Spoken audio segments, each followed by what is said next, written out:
Good morning and welcome everyone. We wish we were here in person with all of you, but soon. But I do want to thank you for joining us bright and early for what we hope will be an inspiring and informative webinar.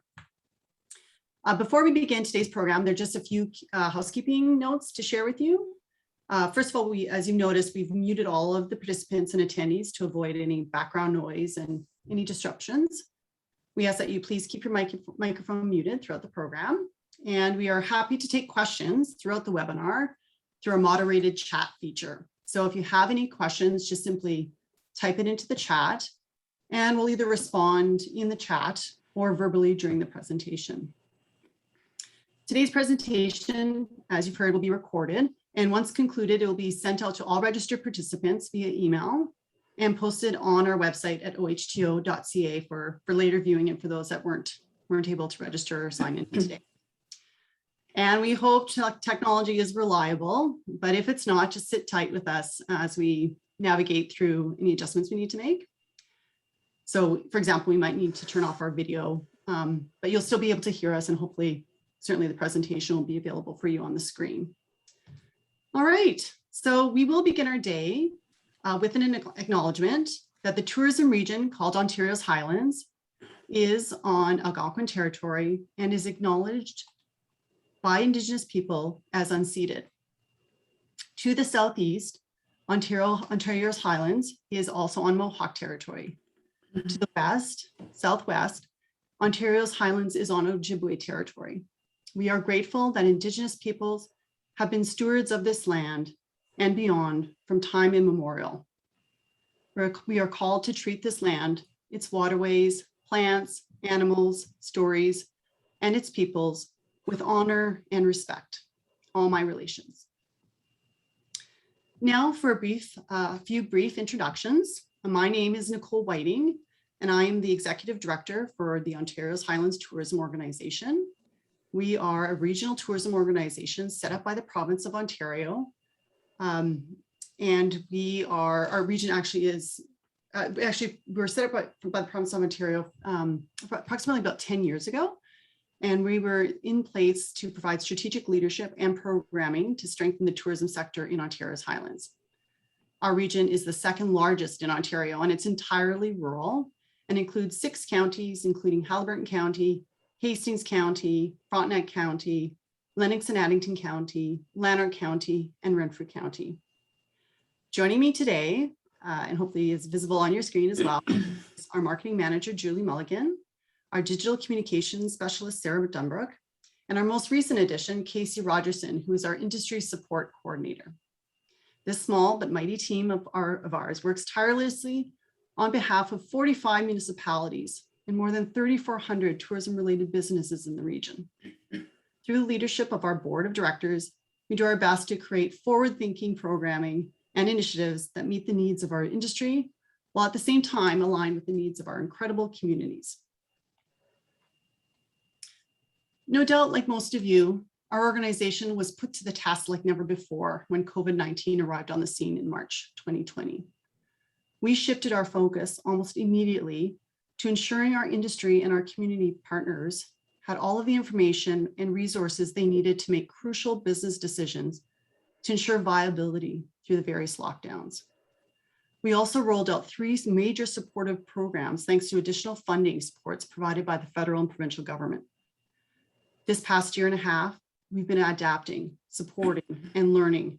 And although the tourism industry took a major hit from the pandemic, we have seen some positive signs that our collective response is paving the way for an even brighter future. For example, we've seen unprecedented demand for rural outdoor experiences that are driving visitation to our region. We've witnessed an incredible response from our local communities willing to go out and rediscover their backyard. We've seen a noticeable increase in migration into the region as the workforce transitioned to remote offices. We've seen accelerated succession as business operators looking to retire found willing investors. But this good news also brought forward new challenges. Our region is now experiencing an acute housing shortage and affordability issues for local residents. Our natural outdoor assets are being tested as higher visitor numbers often exceed our capacity to protect the very assets that make our region so special.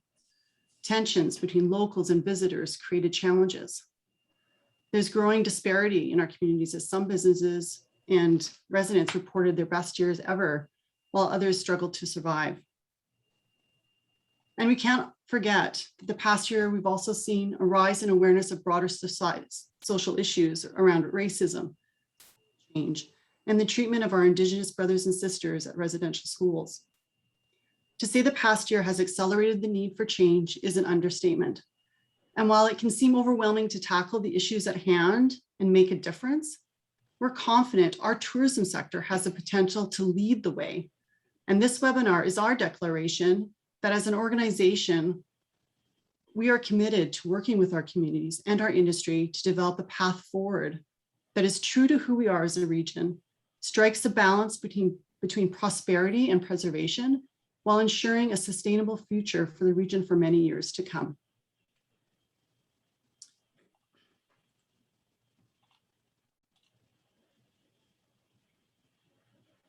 So that's a lot to unpack, but we're hoping today is the first of many conversations with you about how we can move forward responsibly together. So for starters, today we're going to cover really briefly, what is responsible tourism? Why has OHTO made this a strategic priority?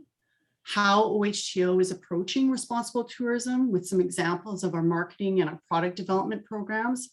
And then finally, we're going to really land on sort of what this will mean for you, how this benefits you.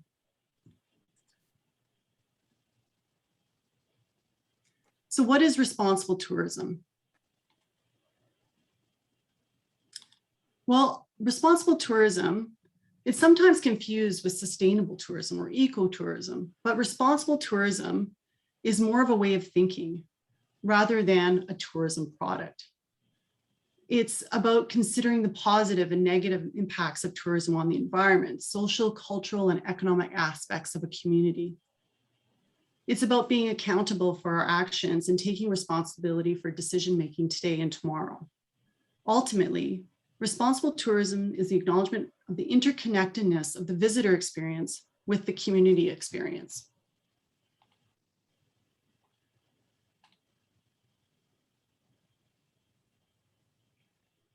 So why responsible tourism for OHTO? Well, like most organizations, this past year was a time of reflection related to the purpose of our organization. Our board thoroughly assessed the great work we've done over the years and how it has been impacted by COVID-19. The visitor-centric approach we developed and embraced with our industry was no longer enough. Our region has significantly changed, and the time was right to incorporate principles of responsible tourism into our work.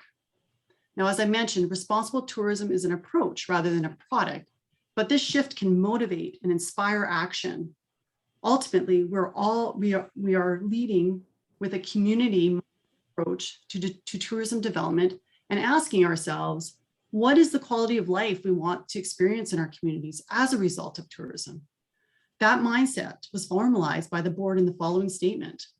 OHTO exists so that our communities are strengthened through responsible tourism. Now, like most, and then in terms of beginning our journey, it's important to understand that responsible tourism will mean different things to different people depending on their situation. So for us, when we look back at how we've approached tourism development over the years, although it has been visitor-centric in nature, we realized we had three themes that were often weaved into our approach.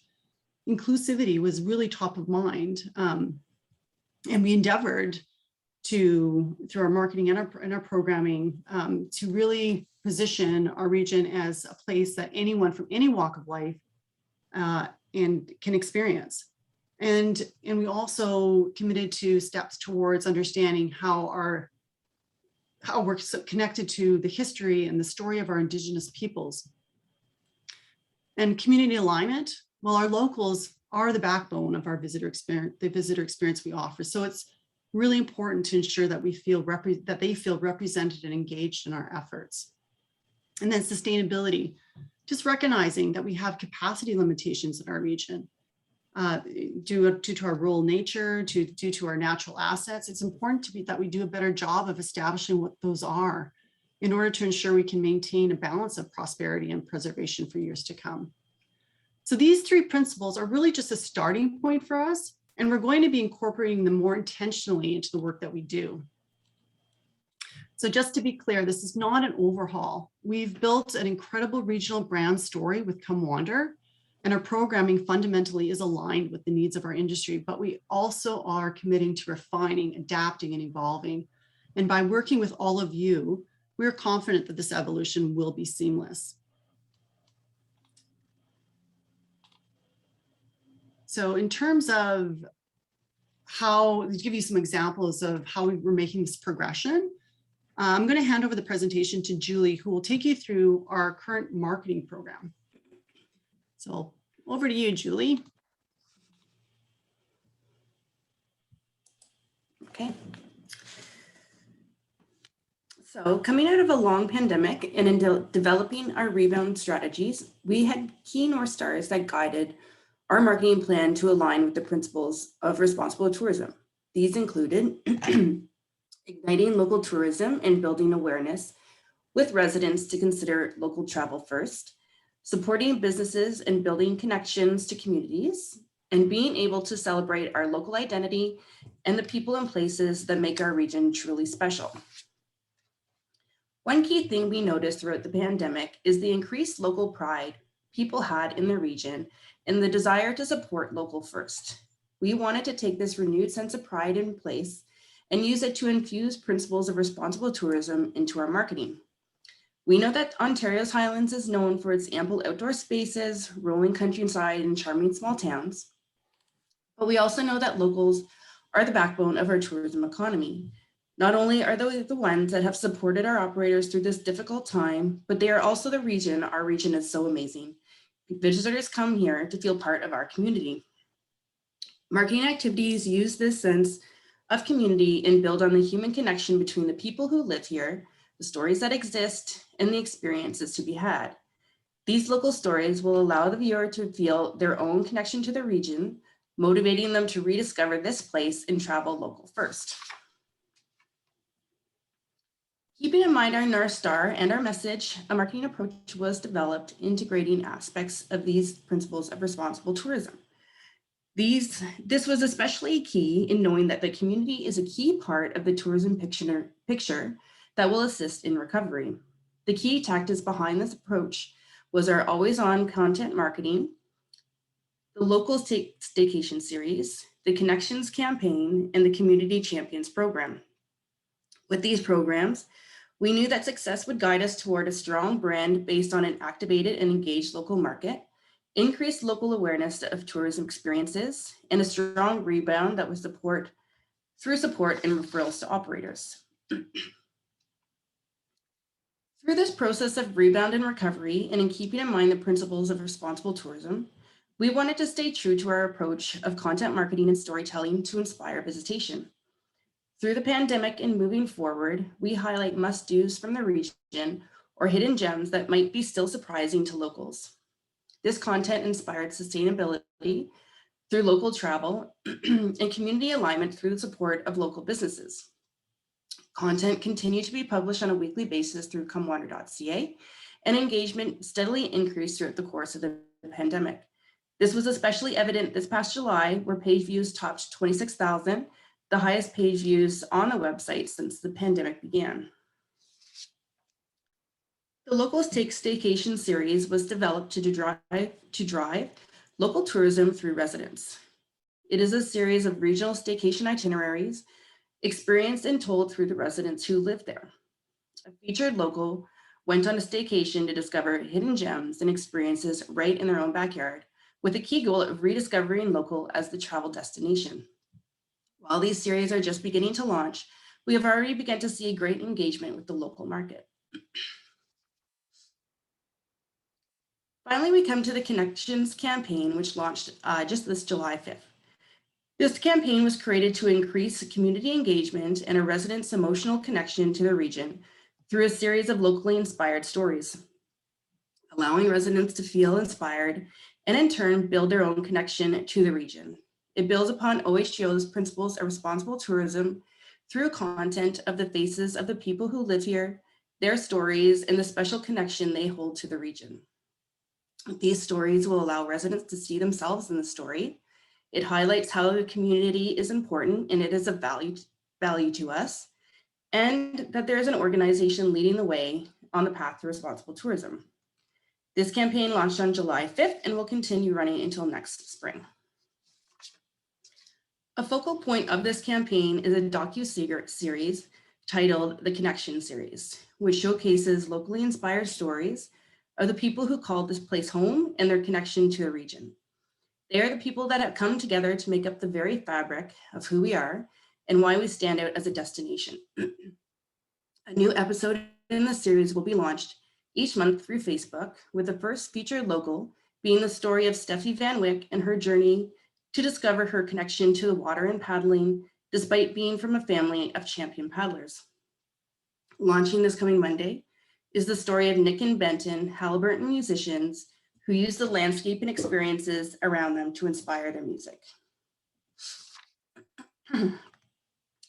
While a goal of this campaign is to create community alignment by sharing the stories of the people who live and work here, there is also the goal to inspire conscious and sustainable travel, with residents choosing to travel local first. To encourage this, a content lineup was developed that aligns with the storyteller and their connection to the region. This story lineup will highlight a key activity pillar that our region is known for, and will bring together the regional approach of experiences to discover. The 5-part content lineup will feature a storyteller feature linking to the video, a regional activity roundup, an itinerary which aligns with the activity pillar, a how-to feature with advice from the storyteller, and finally, a responsible tourism feature. So as an example, and to bring this into practice, the episode about Steffi and her connection to the water was supported through a feature of paddling experiences in Ontario's Highlands, a paddling focused itinerary, and ask the expert feature of how to make the most of your day on the water, and a responsible tourism feature on how to respect the waterways so they keep giving back for years to come. I invite you to also go to the campaign microsite ourconnections.ca and watch the videos and read the content, and stay tuned for the next episode to air. To further align the principles of responsible tourism to the campaign messaging, OHGO launched the Community Champions program as a way to recognize all those good organizations who are already doing the work to give back to their community or their land. Through this program, and until August 20th, people can nominate or self-nominate a business or organization is doing good to give back to their community. From a list of shortlisted nominees, voting will be open to the public to vote on which organizations deserve the support of $3,000 to continue the very important work. This is an example of a program that not only supports community alignment, but also sustainability. We want to reward those who are working to ensure our natural environment and experiences are with us for years to come. With the Connections campaign, the content, and the Community Champions program, we are also looking to amplify this message, aiming for those North Stars I mentioned at the beginning, which are igniting local tourism and building awareness, supporting businesses, and celebrating our local identity. We're amplifying these messages through niche magazines, local newspapers, digital advertising through social media and Google, and social media activation on our Facebook and Instagram page. Even with the campaign just starting up, we can see that this message is resonating with locals, with the digital ads seeing 1.5 million impressions and over 10,000 clicks to content. People are looking for these experiences. They want to support local and be immersed in a community and know that they can travel consciously. So how can everyone get involved? As always, I can't stress enough how important it is to answer the monthly guiding questions. They are distributed on a monthly basis in the industry newsletter, and one of the key mechanisms we use to determine who the storyteller should be in a certain series, what should be a feature in the staycation itinerary, or what experience might be in line with a certain trend on social media. Also, I hope everyone is inspired to share the videos and written content on your social channels, especially if the theme is in line with something you offer. In sharing the content, you can share your own special connection to the region. Finally, nominate a local champion. We know that there's lots out there and we want to celebrate the work that they're doing. Encourage others to nominate someone as well. We have badges available for you to request from me so you can share in your social media channels to encourage people to nominate. So before I move on, Sarah, is there any comments or questions that came through the chat? No questions so far. Does anyone have any questions? Just type it in the chat and Julie will address them. You can also, at the end of the presentation, I can take questions as well. Yeah. Okay. So now that I have explained how we are sharing our story of responsible tourism, Casey will be going through how we are supporting the development of responsible tourism. We have so many great experiences here in our region to market, and we want to ensure that this development continues to take place. These development initiatives help us to continue the work that we do to share stories of the region and inspire visitation.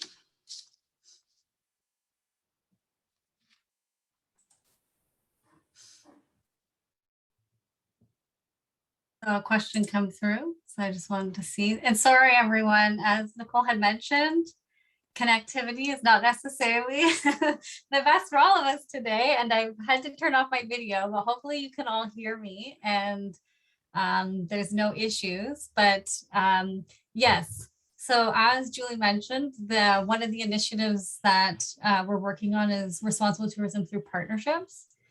And as Nicole had mentioned earlier, over the last 18 months in Ontario's Highlands, we've seen how the increase in the demand for our communities and what we have to offer, combined with how significantly our regional industry has actually changed since the start of the pandemic, that there's now a greater need to achieve that balance between prosperity and preservation, especially if it's going to come to growing our tourism sector. So to achieve this, one of the things we were looking at as we were reviewing our tourism recovery and innovation program and the partnership project stream. We were looking at it through the lens of responsible tourism. So what this means is that, and for some of you who would know, TRIP, as we call it, the partnership project stream, this is an application-based program that's designed to encourage collaborative projects between 2 or more partners that will strengthen the resiliency of our tourism sector and communities. And the funding for this program is provided by the Government of Ontario through the Ministry of Heritage, Sport, Tourism and Culture Industries.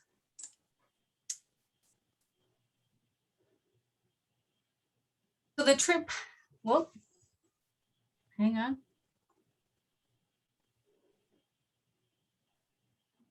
Getting ahead of me. So the TRIP Partnership Project Stream objectives with this program, we're seeking, oh boy. Hang on. Okay, and hopefully it stays. So the programs, this program is seeking to support collaborative projects that will strengthen the sector, as well as demonstrate consideration for that triple bottom line, the environmental, social, cultural, and economic impacts that could be associated with growing for the visitor economy. So with this, we've got 3 projects, with the projects, we're going to be looking at applications that are able to incorporate 1 or more of the principles of responsible tourism that Nicole highlighted earlier. So we're looking at inclusivity. Does it support diversity and inclusiveness? Community alignment. Is the project able to meet the needs of the visitor while also enhancing the quality of life for residents in the community? And then the third being sustainability. So how is the project outcomes able to support the long-term environmental, social, cultural, and economic benefits?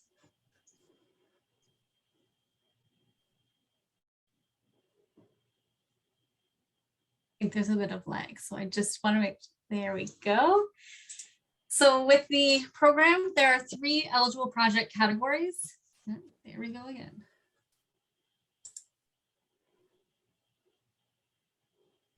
So it'll catch up to me. So the first being product development, and this is collaborative activities that will enhance and or expand the tourism offer. So examples of this would be projects that could be conducting an inventory of different product or assets in a community. It could be developing itineraries, creating tour routes, enhancing the programming and interpretation of an experience, developing new niche products that could attract a new visitor segment. And it can also be adapting programs into other languages and accessible formats.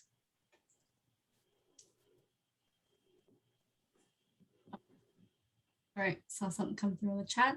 The second eligible project category is marketing. And with this, we're looking at collaborative activities that can enhance the presentation of a tourism offer and reach the target audiences.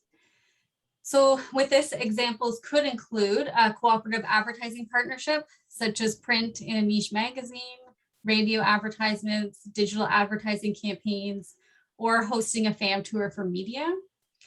Projects could also include content development, and this could be photography and video production, editorial creation, and website design for tourism products and experiences. Then the third category is strategic planning and skills development. And with this category, it's focused on collaborative activities that will equip the tourism sector or communities with the resources needed to develop and promote the tourism offer.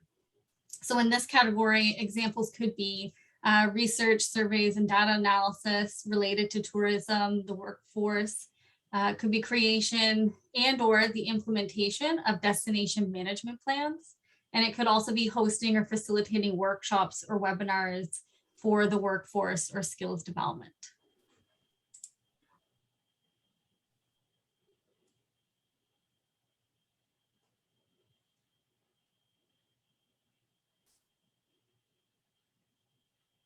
So with the program, there is some eligibility requirements for both the project and applicant. The first being all applications must benefit the region served by Ontario's Highlands Tourism Organization. So that includes Haliburton County, Lanark County, Renfrew County, the townships of North and Central Hastings County, the township of Addington Highlands, and the township of North and Central Frontenac counties. Also, eligible applicants must be a member of Ontario's Highlands Tourism Organization and be a First Nation, county, municipality, or incorporated for-profit or not-for-profit organization that can demonstrate financial and administrative stability. I also want to add that ad hoc groups or for-profit or not-for-profit organizations that are not incorporated will have to find a qualified applicant to act as the proponent of the project. Project activities also have to be completed within OTO's fiscal year, which ends March 31st, 2022. And in addition, the intake of applications will continue throughout the year, and it's approved on a first come, first served basis until the available funds are fully allocated.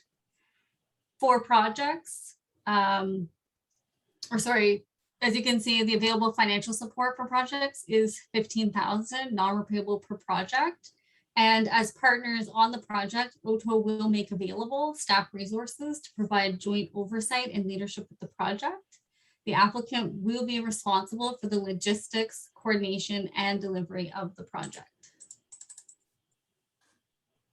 And then while there are many eligible project activities that fall under TRIP, there are activities that are considered ineligible, and these include any capital costs related to permanent structures or acquisitions, with the exception of signage, such as trail signage. That is something that is eligible.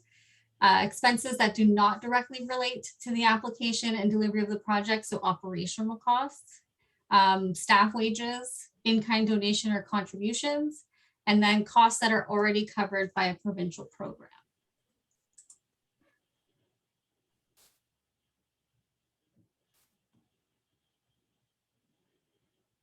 So now that we've talked about what's eligible in an eligible under the program, and say you have a project and you're ready to apply and submit an application, one of the things we want to add is that, as we noted, projects are approved on a case-by-case basis. when we look at an application, there is a set of criteria that we're looking at. And so the first is we assess the overall quality of the project. Question of, does the project have the potential to meet the objectives of the program? We look at the contributions from partners. What is the level of investment coming from each participating partner? We also consider the impact on community, and we're looking at what the potential impact is on the community, as well as how broad that impact may be. We evaluate the overall project management of the application. So we're looking at, is the project sufficiently resourced to minimize personnel requirement from OTO and also able to accomplish the project delivery? We also do a bit of a cost benefit analysis where we assess what is the overall benefit in comparison to the costs associated. And then we consider, especially now, what if the project's strategic alignment is able to support the principles of responsible tourism.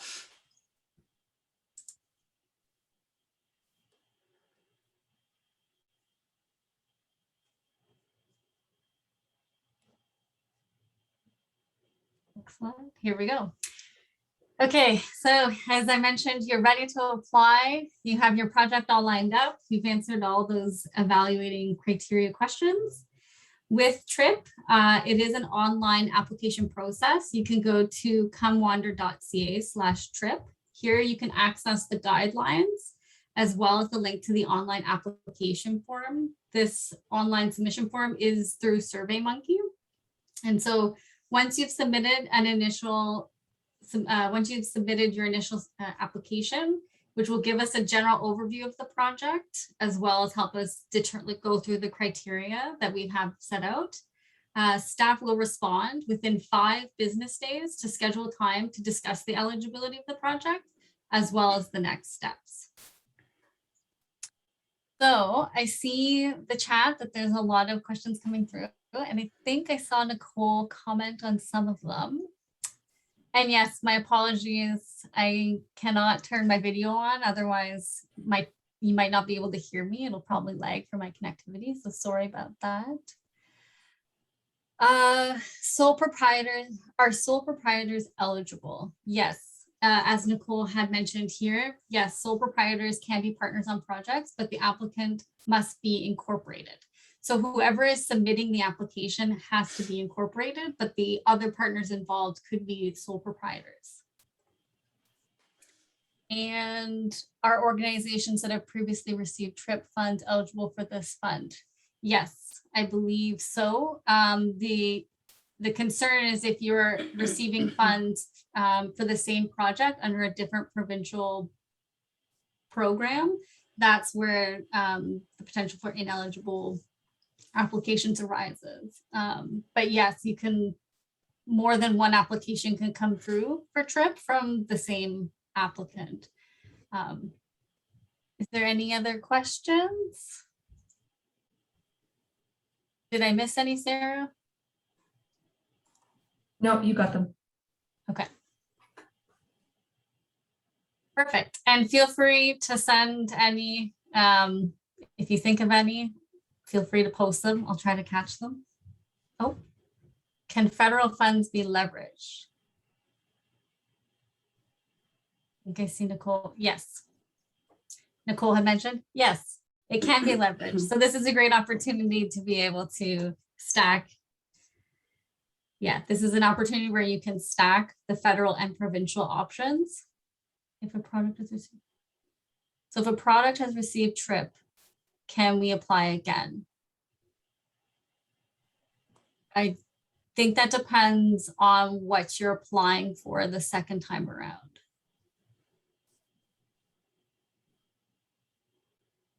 Yeah, I think with that, it would depend on if it's the same application for the same thing, then no. But if you're continuing the project, so say, yeah, you developed a product, now you're going to the next stage where you want to do some marketing enhancements to it, photography to support it, that yes, you could do that because you're carrying. Yeah, under a different category, then yes. Yeah, so that's along the lines of the example I was saying. If you applied once for TRIP under product, and then you come back later on to apply for TRIP to do marketing, then yes, it's the same, technically the same project, but you're taking it into another level, I guess, or yeah, a different category. Give it a few more seconds in case there's any other questions.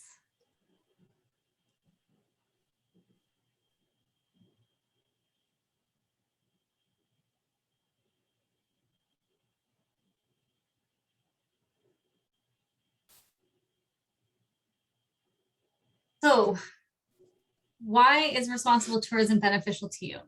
So this, we want to kind of bring it in back for you guys. So as you've just heard, you've heard some of the ways about how OTO has been incorporating responsible tourism, from the way we're doing the marketing approach to the way we're looking at our programming and how we deliver it. So now we want to take a moment to just explore how responsible tourism can benefit you as an operator, or even what it can mean for you as an organization. With responsible tourism, there are 5 kind of key benefits that really come through. The first being, as a business and a community, you can enjoy a higher quality visitor. You've got more conscious travelers that actually do have an interest in coming to learn about your community, to learn about your stories and be involved in the stories. They want to be a part of that. They want the immersive experience, and the willingness to pay is also greater as well. The second benefit is that it can create a long-term sustainability for you in terms of your business operations, because you're taking a more holistic approach. And it could even be if you're extending your season, you're trying to make yourself more flexible so that, as we've just witnessed with the pandemic, you can make those shifts and be prepared for anything in the future that comes. The third being that at Ontario's Highlands, we're here to support you and help you on your own journey, whatever that may be. And I know Nicole mentioned this, in that the way everyone approaches responsible tourism is going to be different, and that's okay. It's a matter of perspective, and what could be responsible for you in your business or your community or your organization is going to differ from others. That could be because of your capacity. It could be because of your resources, but that's okay. And we're here to help, and we're going to continue to shift our programming to help make sure that we can deliver on that as well. So the fourth benefit, private as an active business contributing to the future of your community and its environment. So being able to be involved and support the direction that your business is going, so that it impacts the community in a positive way, that you can help shape whatever your community is going to look at, be able to answer that question of what is the quality of life I want to see in my community and benefiting my businesses, my colleagues in the other businesses in the industry, and so forth. And then the fifth is just as simple as that peace of mind about the impact of your business and knowing that you're doing the best that you can to make a difference and just trying to do better, which is a big step in itself. So they're very simple kind of benefits, and there are many other benefits that'll come through for everyone if you start on a responsible tourism journey. But these are just 5 key ones we kind of wanted to highlight.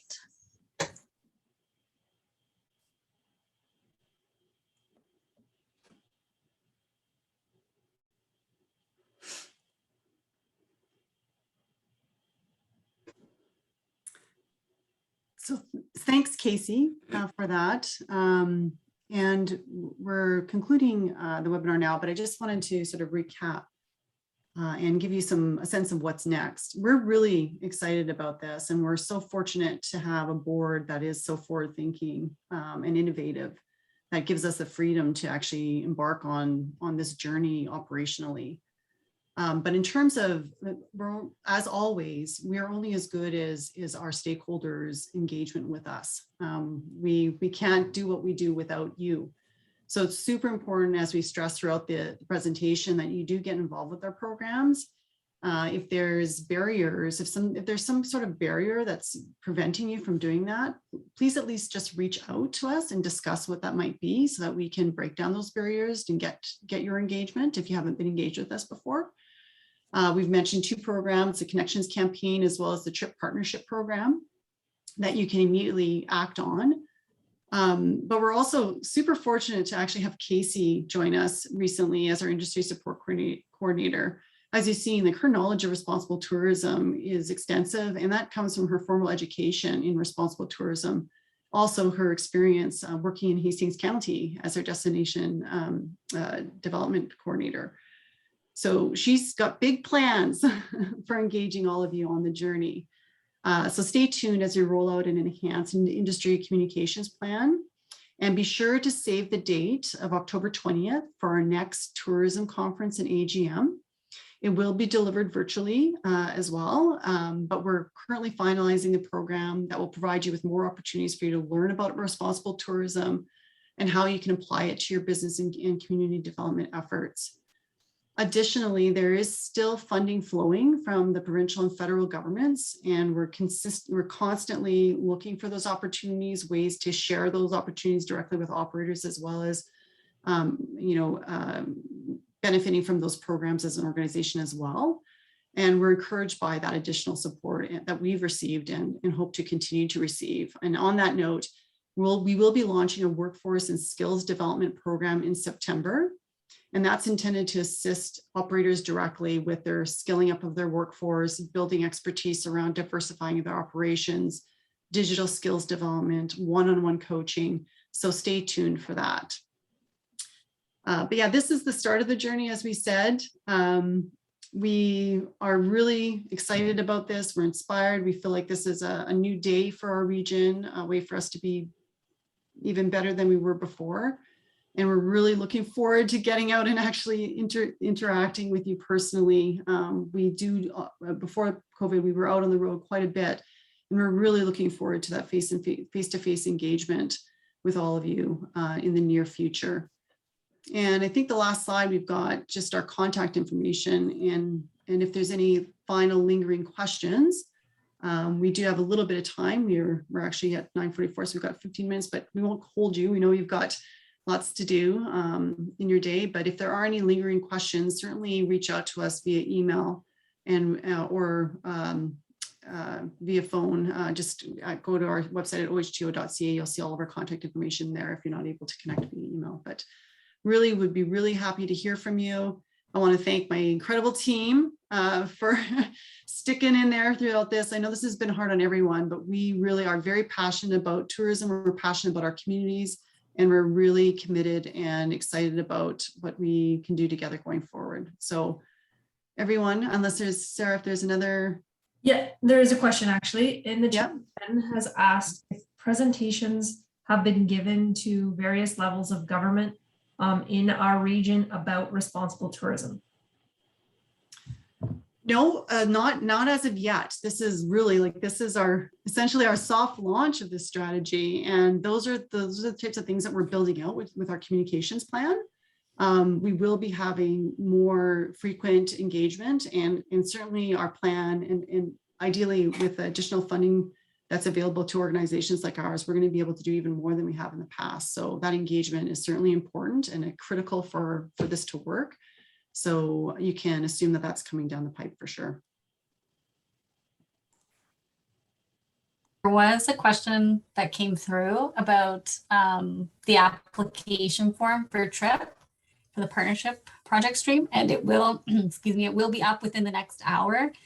So there will be the guidelines as well as the link to the application form. So yes, if you go to the website right now, it says to come. And so that'll be up for sure within the next hour.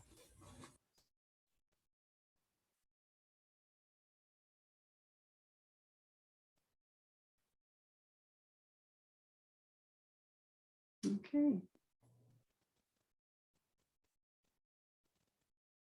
All right, well, it looks like that's it. Thank you again for joining us. This webinar will be shared with all of you via email, and it will be posted on our website shortly, so that certainly feel free to distribute to anyone that you think might find this helpful and informative, and get them engaged with us. But apart from that, have a wonderful day, and we look forward to working with you in the future. Thanks, everyone.